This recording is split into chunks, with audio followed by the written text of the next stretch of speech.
Hello, everybody. My name is James Ski. I'm the CEO and founder of Sales Confidence. And thank you for joining this event today. We've got an incredible lineup. We've seen an unheard amount of people sign up to this particular event today. And that's not a surprise considering the speakers that we've got. So as I said, my name is James Ski and I'm the CEO and founder of Sales Confidence. And essentially, we've built up this community over the last 3 years in London. And naturally, since moving online, we've been able to reach a much further reach around the world. So we transitioned successfully online. And over the last few years, we've had some incredible sales leaders join our events. Now, we are ultimately focused on helping people at each stage of their career with their mindset, well-being, and their performance. So something that you should all be aware of, because I know the majority of you joining today are leaders, is that this time next Wednesday, we're going to be celebrating the top 50 SDRs in the UK. So I'll get the team to share a link in the moment and make sure you share with your team that there's an opportunity to nominate an SDR and recognize the contribution they've had to your pipeline during these odd times. This is the penultimate leaders event of the year. So we've got one more sales and revenue leaders event on the 18th of November. So make a note now, the 18th of November, we're going to be celebrating the top 50 sales leaders in the UK for the 4th year. So over the last few years, we've celebrated people like Pete Crosby, formerly of Ometria, Jeremy Stracker, who's now at CNET, Nicole Brookie, formerly Receipt Bank, who's now Down Under. And this is an opportunity to recognize leaders. So look forward to the 18th of November. Okay, today, what have we got for you? I'm absolutely buzzing about today's event because all these speakers, I've tried very, very hard to get them onto this stage for a long time. So first up, we're going to have Steve Fearon, who is the former Vice President of SaaS applications for mid-sized businesses of Oracle. He will be followed by Lauren Wright, who is the Sales Director of Glassdoor. And then finally, we've got Thibaut Ceyrolle, following the recent IPO of Snowflake. He is the EMEA founder. He was their first individual on the ground in EMEA.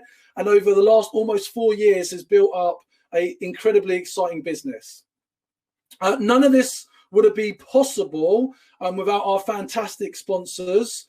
So a shout out to SalesLoft, the #1 sales engagement platform, Aircall, the #1 phone system, and Venatrix for all your SaaS sales recruitment needs in London.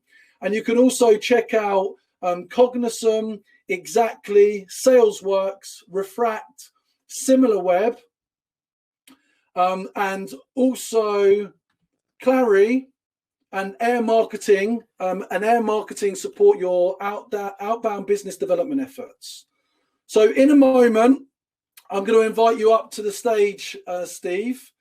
As I said, the format of this is they get 7 or longer today because we've only got 3 speakers, 7 to 10 minutes to share with you their inspiration.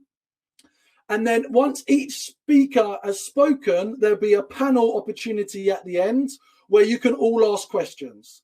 After that, there's a networking section. So if you just look to the right, there's a networking button under the stage. And once we've wrapped up the panel, we're going to invite you all to spend some time networking. I know you all come for the content and the speakers, but I think you should stay for the conversations because we're certainly not having as many as we've had before. So Steve, I can see you. I'm going to invite you up to the screen, and before you center, can you say hello? Hi, can you hear me? Yes, we can. Good. Great. So Steve's going to be sharing his frameworks for executing on go-to-market strategy. Now, interestingly, Steve actually recently completed 28 years. That's right, 28 years of a very successful SaaS career at Oracle. I reached out to him over a year ago to get involved. He was too busy then, but fortunately now he's looking to make a move into a new leadership opportunity that he will share with you, no doubt, in the coming weeks. Now, you can check out more details on his LinkedIn profile. But naturally, having the opportunity to work within Oracle, he's had a huge amount of experience building international and European teams. In fact, he's had various roles in the SaaS cloud application space for Oracle. Most of his time with both field, inside, indirect sales, and digital sales and marketing models. Most recently, he ran the division in Europe for cloud applications for mid-size enterprises. And this digital sales model grew to over 350 salespeople across EMEA. So working out of the likes of Dublin, Malaga, and Amsterdam. Now, interesting, you will notice Steve is from Belfast. You might pick up a certain accent, but he's been here for 30 years, so he's very much adopted the English home. Steve, thank you very much for getting involved and for kicking off today's event. I'll let you get started. Go ahead. Brilliant. Thanks, James. Hello to you wherever you're watching today. When I'm sitting where you are, I normally have 3 questions. Who is this guy? What's he going to talk about? And why should I listen to him? So James has already done the introduction for the who is this guy question. I will be starting a new role on Monday, so I'm just updating LinkedIn. But number 2, what's he going to talk about? Well, one of the most common questions I've been getting recently is about scaling up. How do you prioritize? Where do you prioritize?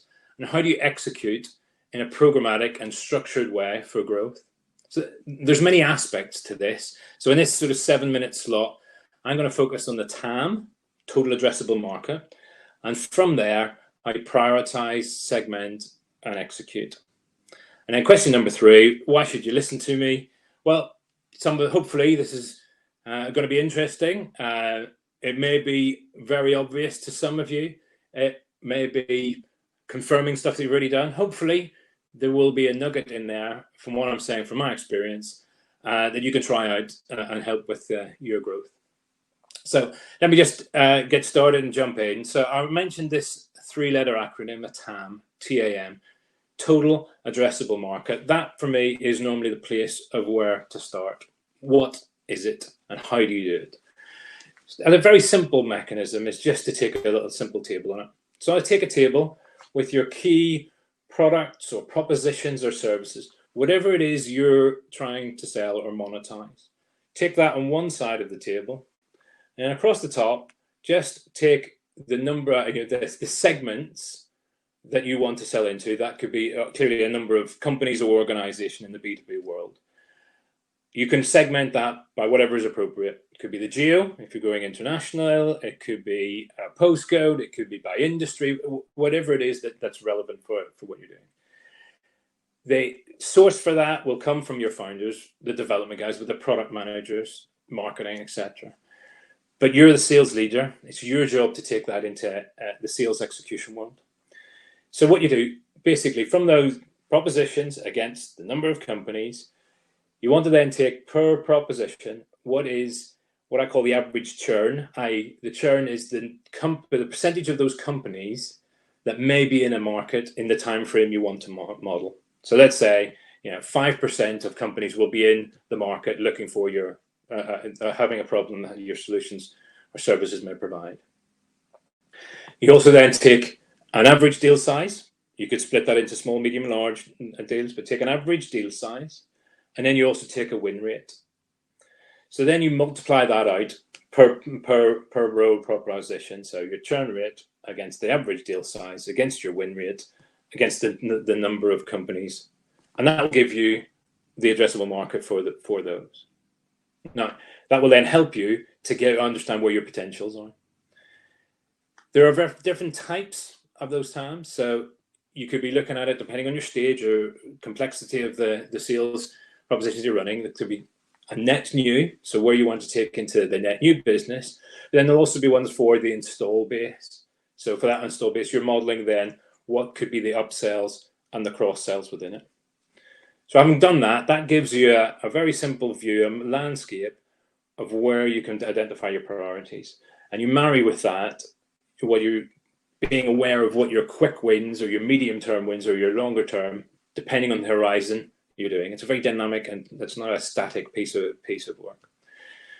Once you've got that, you're then looking at, from a go-to-market perspective, there'll be different types from those propositions. Breaks into, for me, and then another 3 areas. There's the volume play. This is a classic where there's a big market. It's a simple buying steps, simple sales steps, and it's a lot of transactions that we go through. You then have what I call the dominoes to segment piece. So a domino is looking at where we have won before, and then you take that and look who else looks like that company, and you're looking to knock those over in a domino fashion. So therefore it becomes a segment, but it starts from where you've had success and you're leveraging it to knock them all over. And then the third category is what I would call big bets. These are the large, transformational, game-changing deals for you, but also can be for the organizations that you're selling into. So these 3 types also then have a different type of recipe, resources, and things that go behind it to make it work. So each will have a particular approach, difference in the hooks for the inbound, your demand generation tactics, everything from social through to ABM, account-based, individual-based marketing, right the way through into what those sales cycles are, what the buying verification steps are within those opportunity stages. Each of those will have potentially different routes to market. So you need to consider whether it's something you want to invest or should be investing from a direct sales product, or is it a channel sale? What alliances are in there? What influencers are in there? And that then affects what resourcing needs are. There are different ways to skin the cat of sales from a resourcing perspective. So with that analysis, you then have got an angle towards the costs and the return on that investment, because you need to, obviously, depending on the stage of where your company is, what return you need to get to and what milestones you need to do for growth. And there's decisions to be made where your priorities. You won't be able to do everything. So within that, you're going to have lots of iterations on what works. Clearly, I've done a lot of what those recipes are and how the execution works. That's for a different session. The one thing I would say on it is to feel fast and learn from the steps that you're going through. This is not an intellectual exercise. This is something about learning from that execution and giving a lens to look through. So coming up in my 7 minutes, I can see the time from a timer. So just to wrap up, I want to leave you with a bit of a classic summary takeaways. I'd encourage you to do your TAMs, but don't overanalyze them.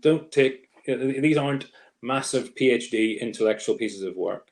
These are to help you get an understanding of the priorities and where your best return will be and how you plan that against your appropriate resourcing. Understand the segments that it tells you about, and therefore what the sort of go-to-market needs to be, whether it's cross-volume or big bets or the dominoes to segments, and identify what your resourcing is or what you may need to do to take advantage of a market opportunity. I'd encourage you also to be working closely with modern marketing techniques. Sales and marketing should not be separate. They have to be joined up. Sales needs to know what marketing is doing and vice versa. They're much more close these days than they have been in the recent past. And lastly, I'll just reiterate again, feel fast and iterate. Sales is a performance game. It's not an academic exercise. None of this is static, but hopefully it gives you that framework to be able to identify where your top opportunities are and where that potential is to make your priority decisions. So I'll wrap up there, James. I'll pass it back to you. I'm sure we'll be able to catch up on some of the panel. Yes, thank you very much for setting the scene here, Steve. Super valuable, especially those of you recently joined a new sales organization, or in particular thinking about planning kind of 2021, 2022 in some cases on your financial years. So Steve, that set the scene. If you want to drop out, and we'll invite you back at the end after Thibaut to have some questions. So look, just while you're all sitting there taking notes, feel free to build up your questions. After Thibaut is finished at the end of this, we will open up for discussion. This is your unique opportunity to access this experience from our speakers. So next up, and we've got Lauren Wright, who is the former EMEA sales lead for Glassdoor. And she's going to be talking about the foundations for scaling sales beyond the playbooks. So Lauren, I can see you. I'll do the full introduction. Can you hear us?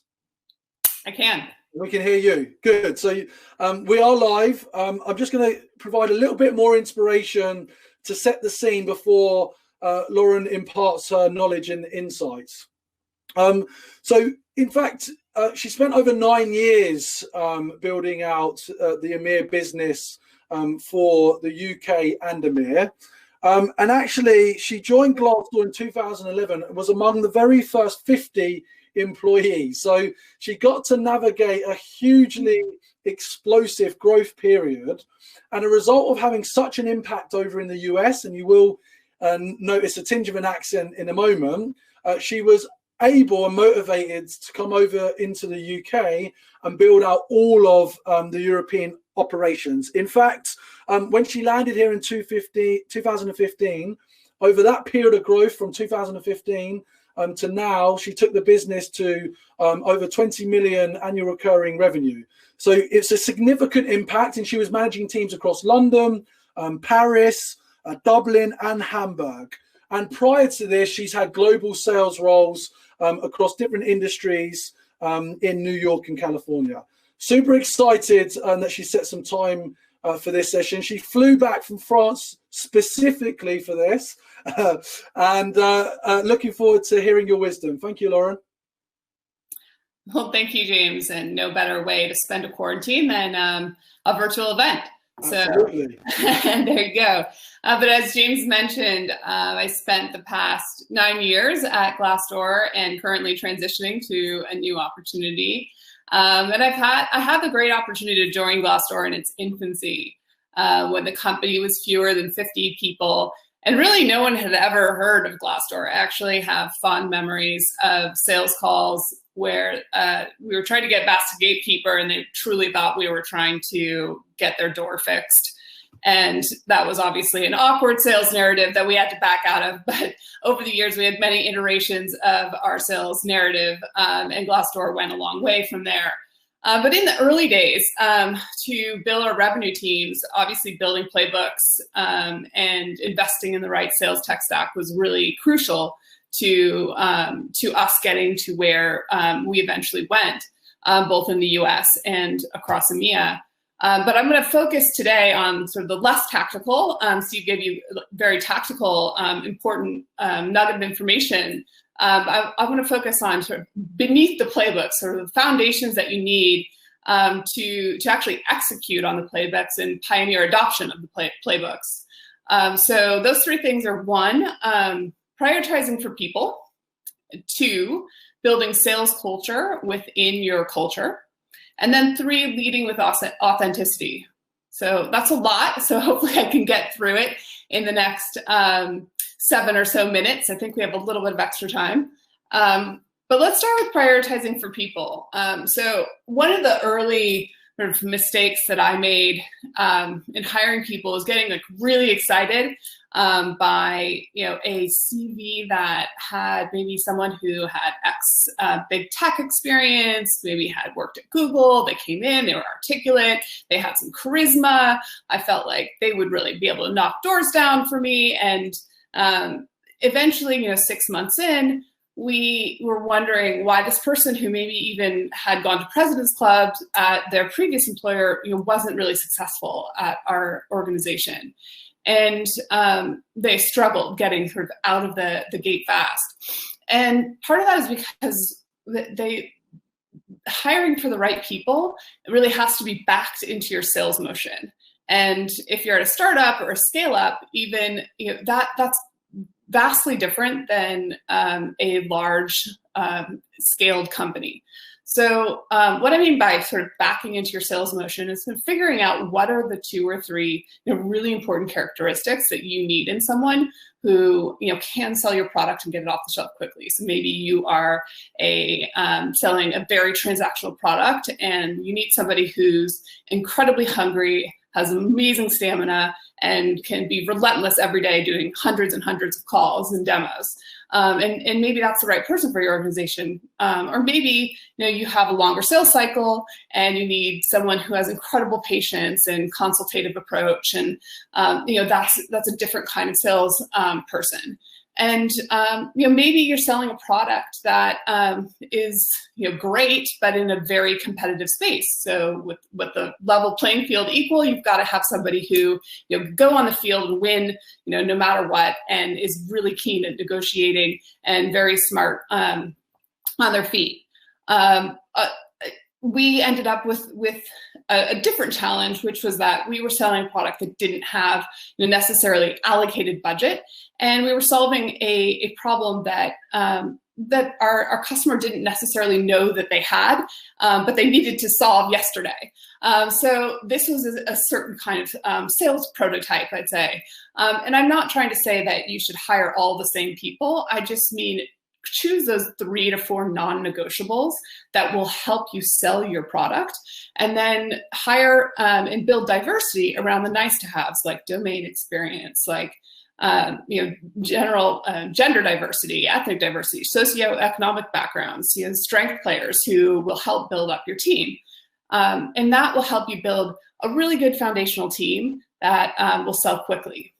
So the next step is really, once you get those people in the door, how do you bring in more and more and more and ensure that they're accountable and able to execute on any playbooks that you build?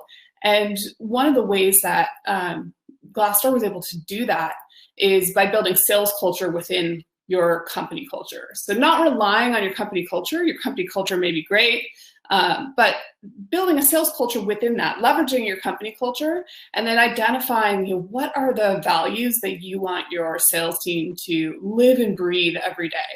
And for us, that was a couple of things. So we actually got some leaders.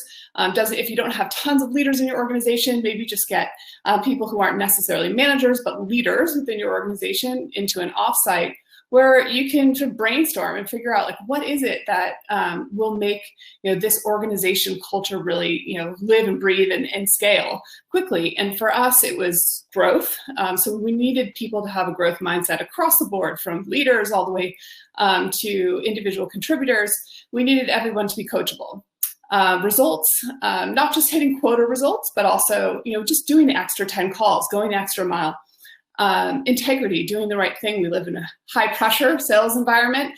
So doing the right thing is often difficult. So finding people who have really done that. And then team is never winning alone, and playing, we used to say, playing for the name on the front of the jersey instead of the back. So all of those actually, that actually makes the word grit. So we kind of had 5. So we called it sales grit, and that was our culture. And we really, instead of just putting posters on the walls and writing it down in pitch books and just kind of having words on pages, we really tried to make that the fabric of our organization and live and breathe those tenets of what makes our sales culture every day. And that means celebrating not just wins, but also celebrating instances perhaps when a sales rep had not taken that big deal because they knew it was going to be a bad deal, and maybe didn't hit their quota.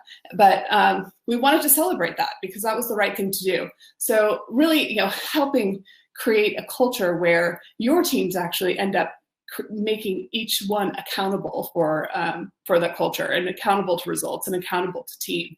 And we really, one of the moments I loved was when I was trying to import this, of course, over to Europe, and I wasn't sure I got it right. But one day we had a young SDR on our team, had just joined, and she had to hit her quota, and she genuinely asked me if she could credit her next SQL to her colleague, who was 1 away from hitting their quota. So unfortunately, we didn't do it. You might ask, do we have sales accelerators? Because why would you ever do that? But we did. And that was just a testament to the fact that we, 1, hired the right people, and 2, had really built a strong culture where people just really wanted to win together. So finally, I'll bring it into leadership, where I think leading with authenticity is a really important aspect of building the right culture, but also empowering your people and keeping them focused on the right things. It's a pretty chunky topic, and I know that there have been other speakers at this event who have spent a whole session on it, but I'll talk through three things. One is being open with what you don't know. I moved to London, as you can tell from my accent. I don't necessarily know the landscape very well, and certainly spent some time butchering names of towns that my sales reps were from, as well as maybe even a high street brand now and then. But I really needed them to help me understand the landscape and not pretend that I knew more than I did about how to sell in Europe. I simply needed to support and help them sell a product that I knew a little bit of how to sell. And then the other thing was finding unscripted moments. And I think this is if you're running sales teams, you're probably in a few unscripted moments throughout your day. But part of this is finding unscripted moments to access senior leadership, where your teams may not necessarily have accessibility to leadership beyond more scripted moments like all hands, where they're sharing visions, etc. So things like Ask Me Anythings are great ways to actually share what's really on their mind. And that was a really helpful piece in sort of creating connective tissue to our senior leadership team, who sat in San Francisco for teams that were way over across the ocean. And then finally, I think the other level of authenticity is vulnerability. And this is the hard part. I mean, we all live in the unknown. And if you're a fast-growing organization, you're constantly in this new period of unknown nearly every day. And you have to make decisions based on imperfect data nearly every day. So you're going to make mistakes. I made many throughout my career, and you have to be sort of clear and compassionate about those mistakes that you've made, and certainly try not to make them again, make them learnings. But I think part of this is finding a way to weave vulnerability into your sales leadership style in a role where you're asked to be confident all the time.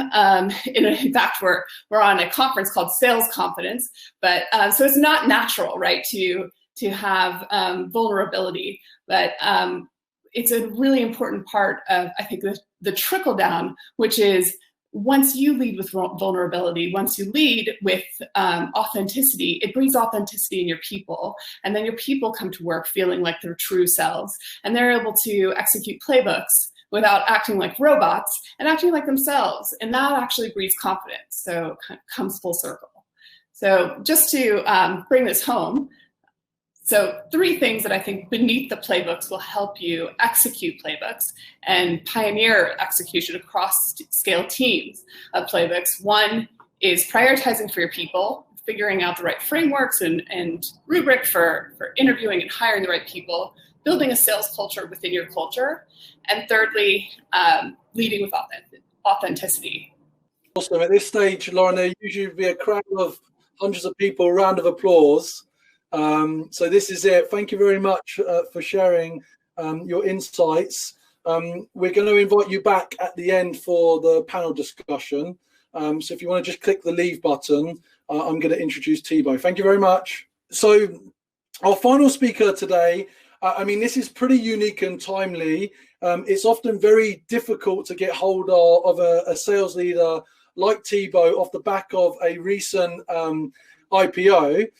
So super excited to have Thibaut Ceyrolle, who is the original first individual on the ground in EMEA for Snowflake almost 4 years ago, and has taken on building out that leadership team and that growth story. There's a fantastic story to hear. Now, as an individual, he's got over 20 years of software sales experience in EMEA, and 7 years was spent as a country manager for France for BMC software. And we've had quite a number of sales leaders that have come out of that environment and have very clear, specific playbooks for success.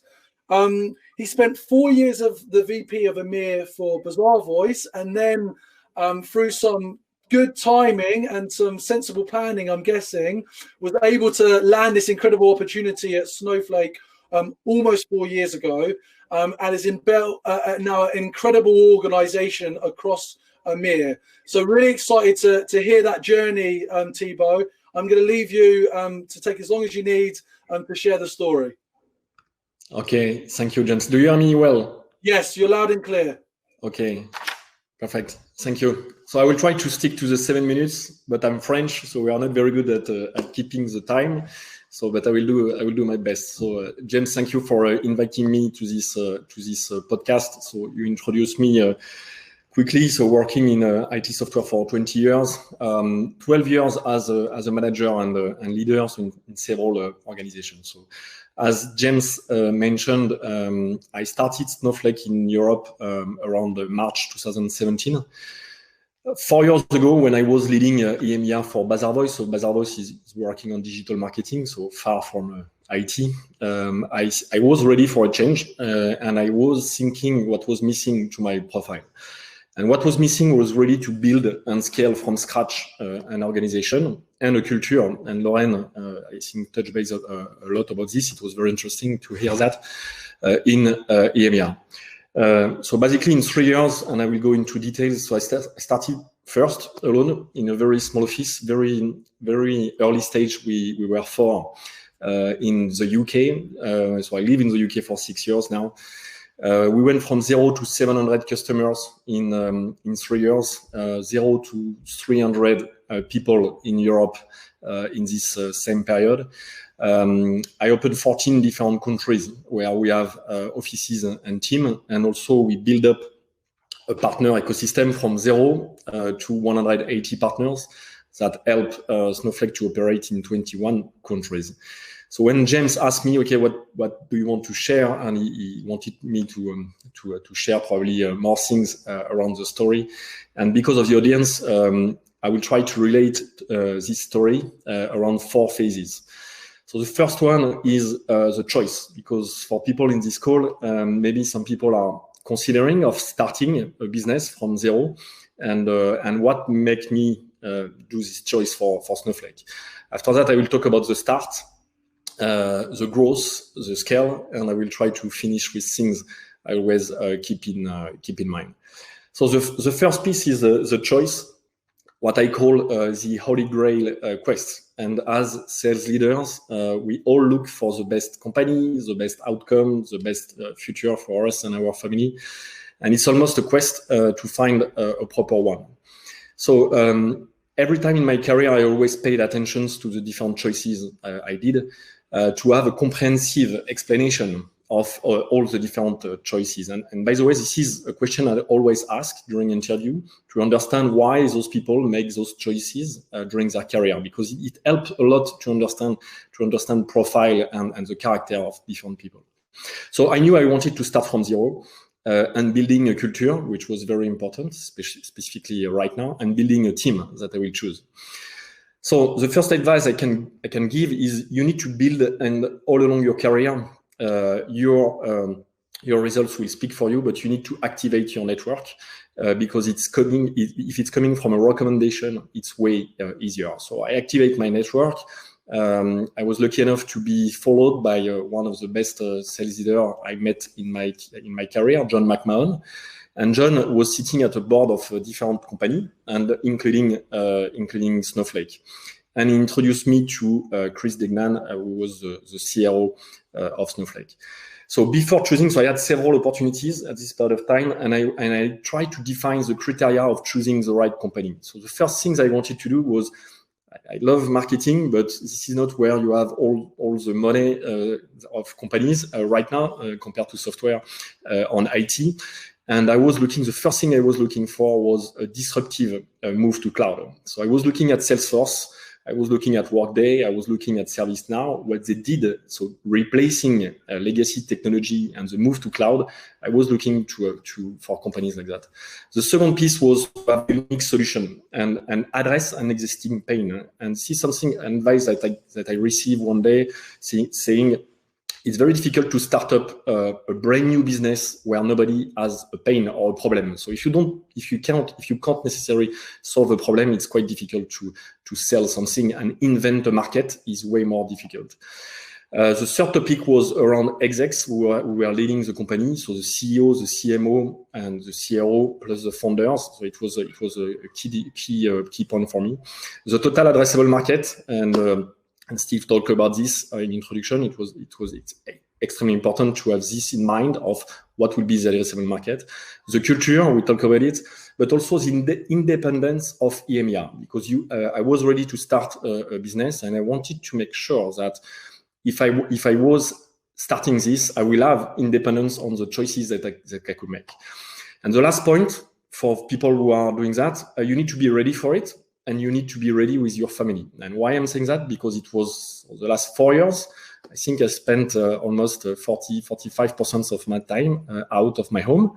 So it's better now with COVID due to the situation, but it's something you need to be prepared, because when you open 14 countries, you are always on the road, and you need to be ready for that. So the lesson learned on the choice is really never confuse a title and an opportunity. So I had a lot of titles, a lot of people who were offering me titles, but this was the opportunity, and probably the best opportunity of my life. So the second after the choice is really the start, what I call the risk taker mindset. And so I did the choice of moving to Snowflake. I was skiing, so I'm a big fan of ski. It was probably a sign. In December 2016, it took me like 4 months of discussions, and the CRO was absolutely excellent on the interview process. We had many interactions, because it's almost starting a company. And immediately, so when I did this choice, I needed to act like an entrepreneur and consider Snowflake as it was my own company to make my choices, because you can't do a lot of mistakes. So the first priority, we talked a little bit about this previously, it's hire people. Hire people that you trust and people that will trust you. So it's very important for that. Linked to their character, the drive, and you need to have simple interactions when you speak to them, because if it's complex, this will be a nightmare. So very quickly, my nature is I lead by example, so it was key to build the credibility. So I spent a lot of time to learn the technology. I was out of this market for a while, and show examples. So second priority was to find salespeople. And to find salespeople, I found mainly champion builders more than techies. So what I mean by that is the priority was to find people that were able to build champions in organizations, because customers that will start buying will be more risk-taker customers, and they will buy from people. So it was an important priority. Third priority was to win hearts and minds first, and don't focus on KPI at this stage. So everybody is on the same boat around like awareness, talking about the technology, and this you don't have to focus necessarily at this stage on KPI. The fourth priority is to find partners, and for that I use other technology vendors more mature on the market to help to introduce me to those partners, and it really helped also to find risk taker partners, because saying you need to find people that will take some risk for you. So learn on the start is don't take necessary people from the market. They have a network, yes. If you can combine A players and people from the market, it's perfect, obviously. But most of the time, if you are a disruptive technology and not necessarily those people are coming from legacy solutions, so you need to have an open mind regarding people. So the third piece is the growth, what I call most of the time for the team, to the credibility mindset. So you start having A players, you sign your first deals, very small deals, so you open Prosecco or champagne to celebrate. But after that, you need to keep an obsession on your first customers. So this is absolutely key, because without them, you are absolutely nothing. Your credibility will come with storytelling, and not necessarily American stories, but local ones. So UK ones, French ones, German ones, and European ones. And this was what was missing at the beginning, because they need to compare themselves with peers and peers in the region. So on the growth phase, it's really when we start implementing processes. So choosing the right events for marketing.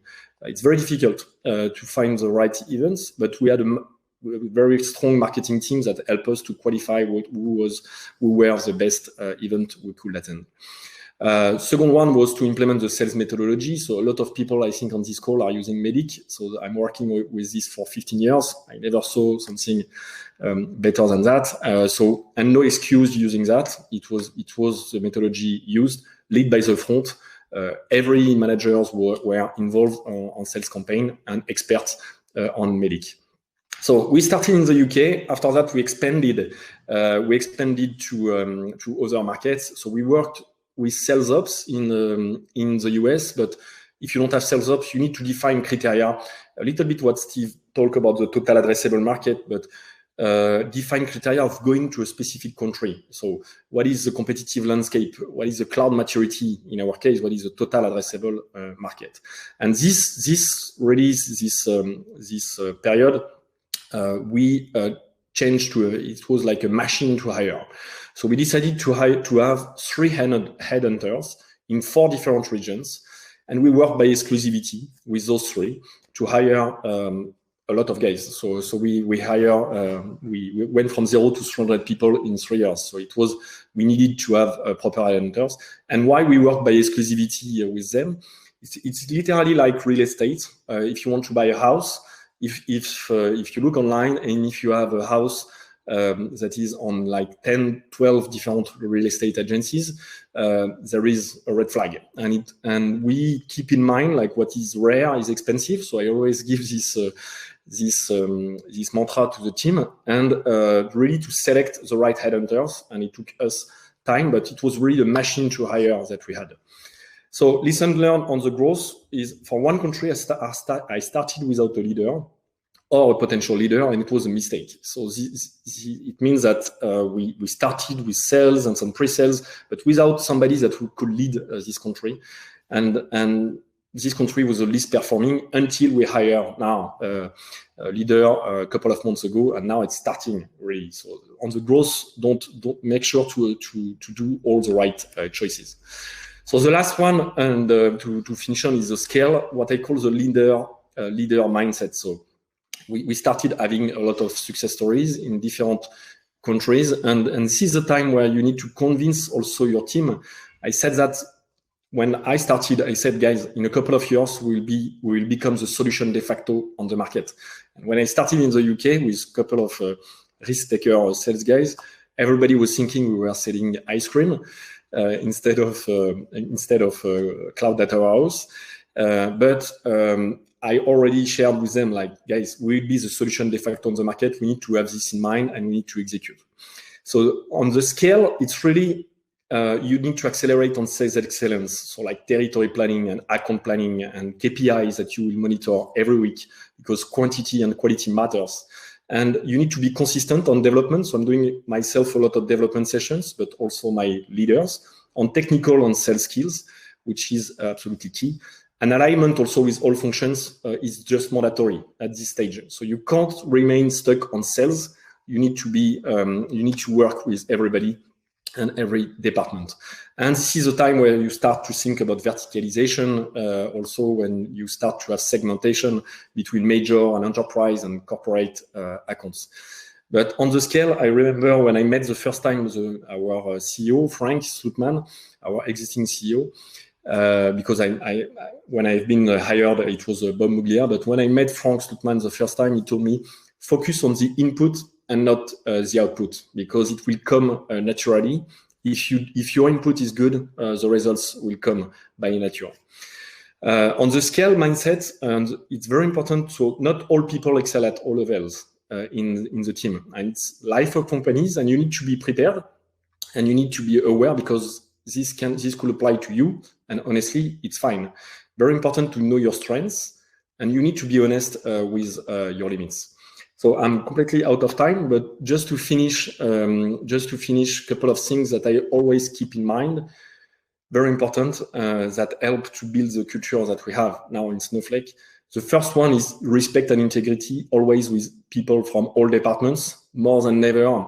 We are not in the 90s anymore. This is something absolutely key, and this will drive the right culture. The second one is drive positivism. You are the face of the company. If you are working for an American company, when you go to the US, now we can't travel anymore, but when you go to the US, you are the face of Europe. So you need to smile, you need to be positive, you need to bring energy. It's absolutely key. The third topic, we talk about accountability also before. So be accountable yourself, but drive accountability. So something I'm always saying to the team is, look at yourself every morning in the mirror, because this is something I do myself. Do I contribute to the success of the team with what I did yesterday or what I will do today? And this is the mirror question is very important, because you need to be honest with yourself. And it's okay to screw up things. Nobody is perfect, but at least you need to know. Lead by example is always something that I kept to try to build the credibility. And remain humble. Whatever the success of the team, things can change extremely quickly. No arrogance, because a lot of companies, it's not only sales who are doing the success. If you look at Snowflake right now, we are extremely lucky to have probably one of the best engineering team, and the product itself is absolutely excellent. So I'm extremely humble regarding the successes that we have.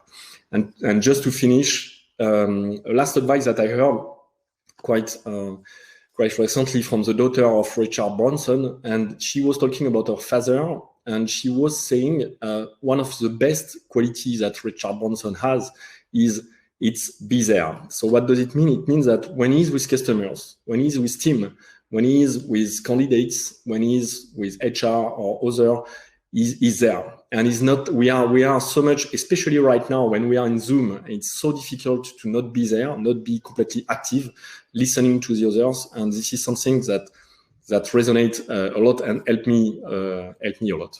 So sorry for that. It's a long track, but this is it. Well, so much there, and I think an incredible journey, and to get it succinctly down into such a short time is a strong effort, and perfect time to be sharing your story.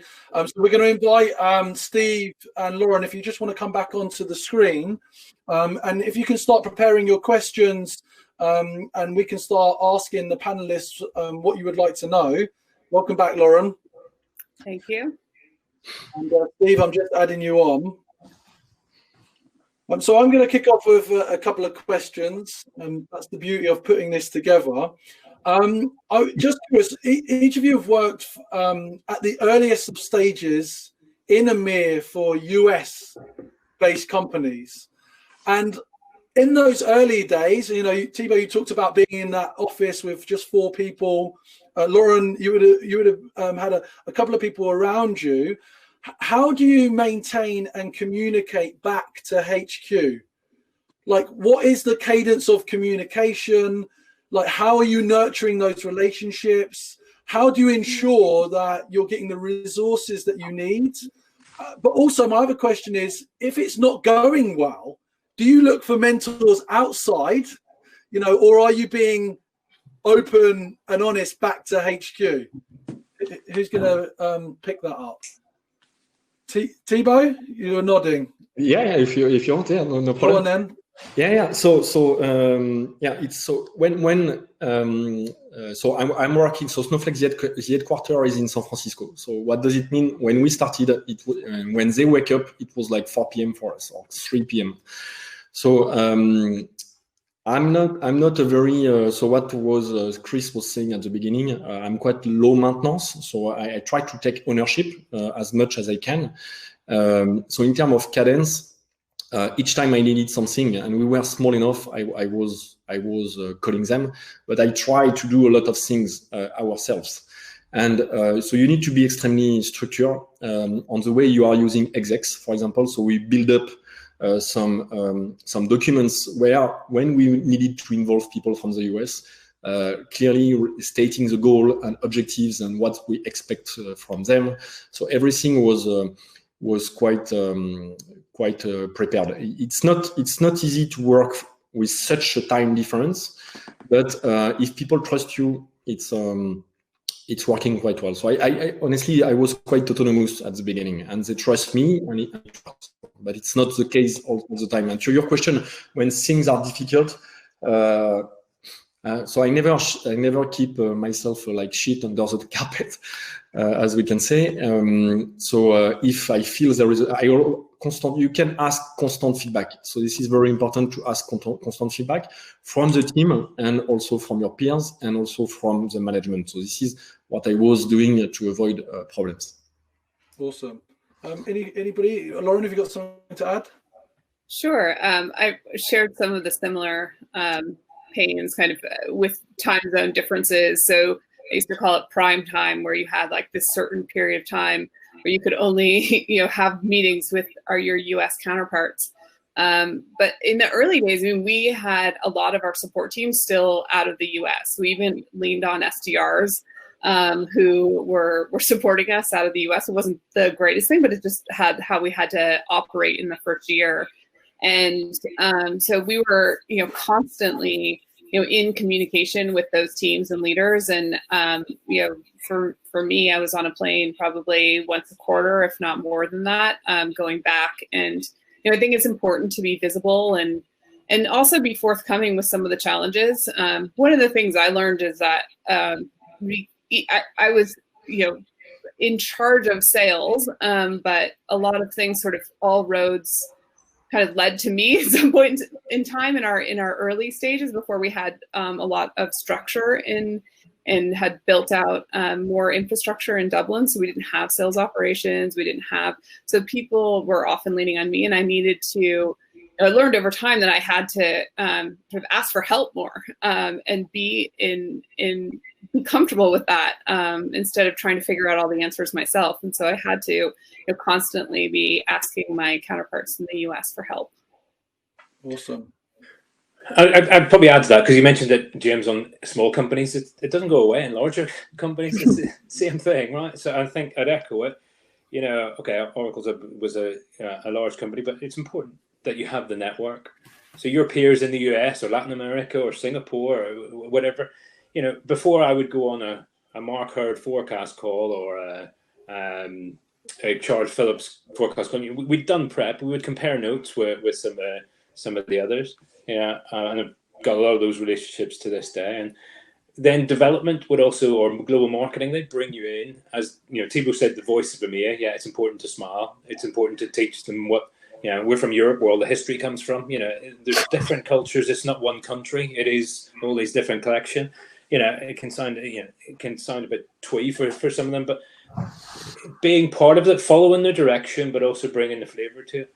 Having those networks, when things go wrong, people will stand up and help you, because actually, in a good, run company with good mission statements, we're all trying to achieve the same thing. So everybody should be there to support you. The bad ones, you can shaft somebody quickly enough, but you don't survive.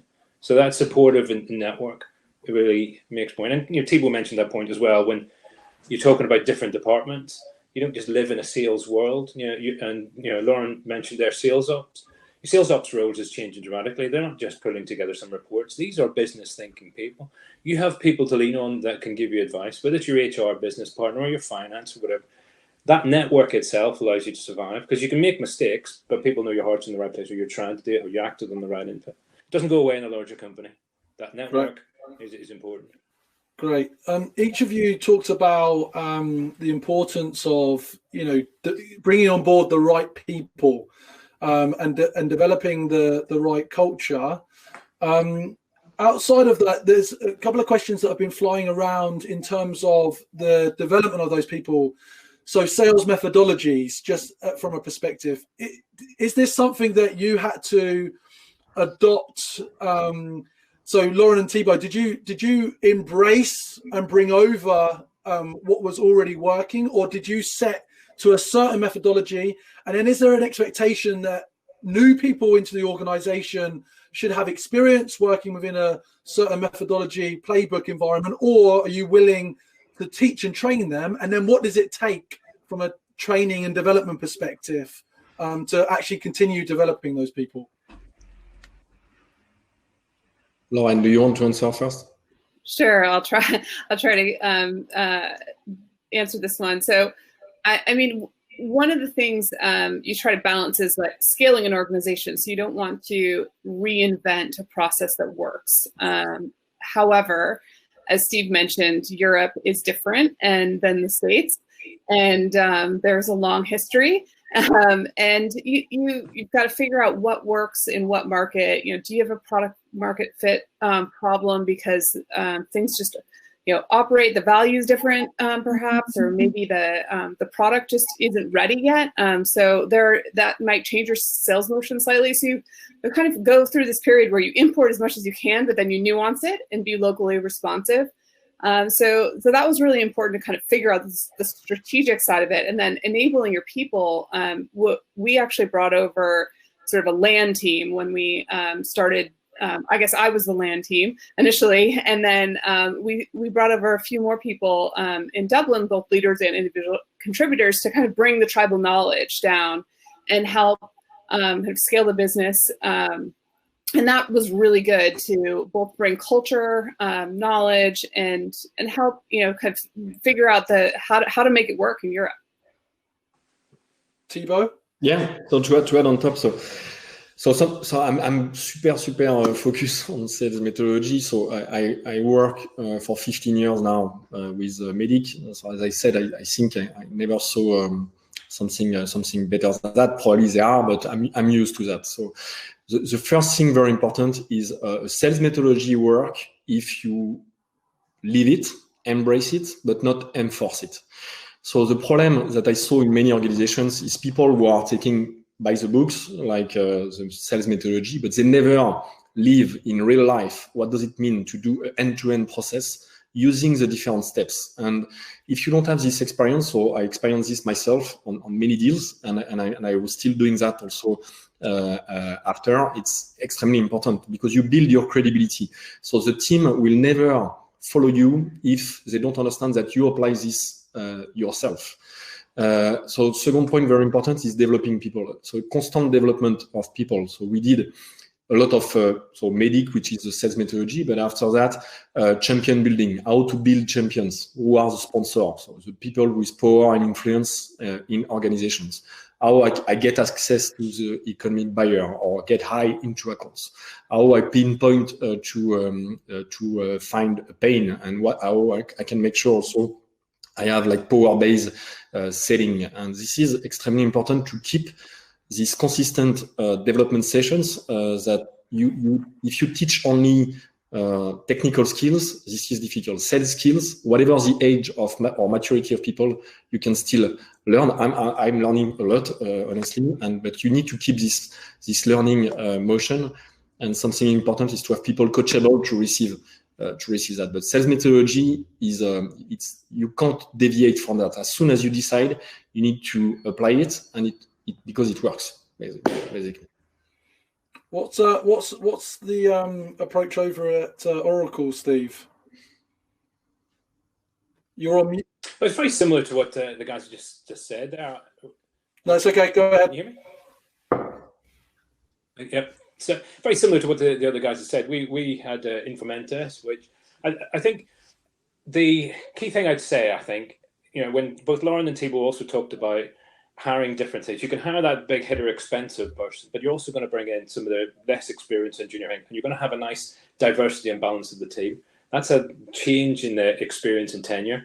What a methodology gives is a common lexicon, a common language that then people can know where they are in a particular opportunity or particular activities that they're doing.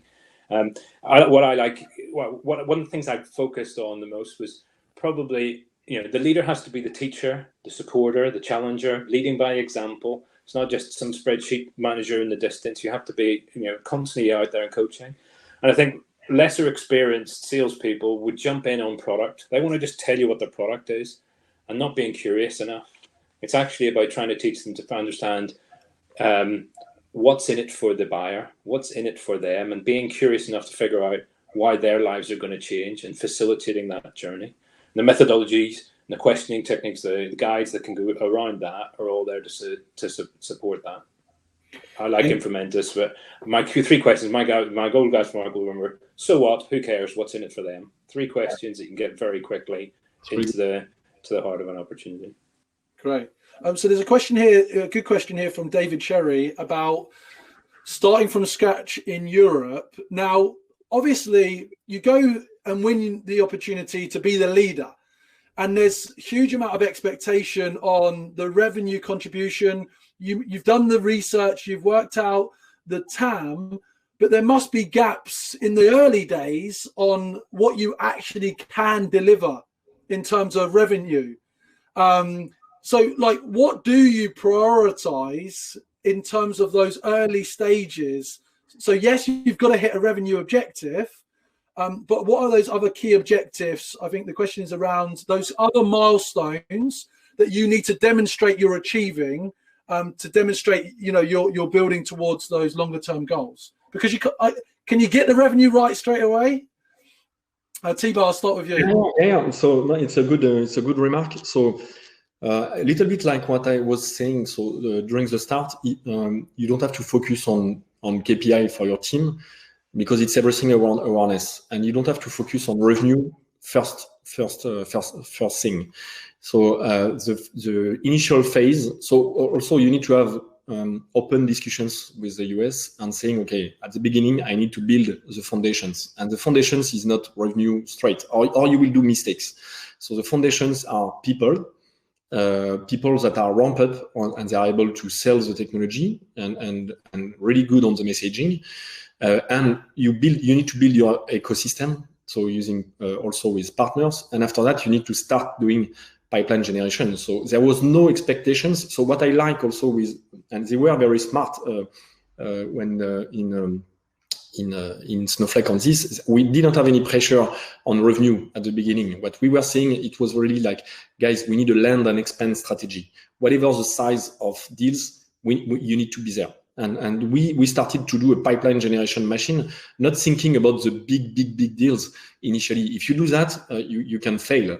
And if you look at a lot of companies are going after the big whales, and it's difficult. And this is why on this phase, really focus on pipeline generation and who are the customers that will take the risk to come with you.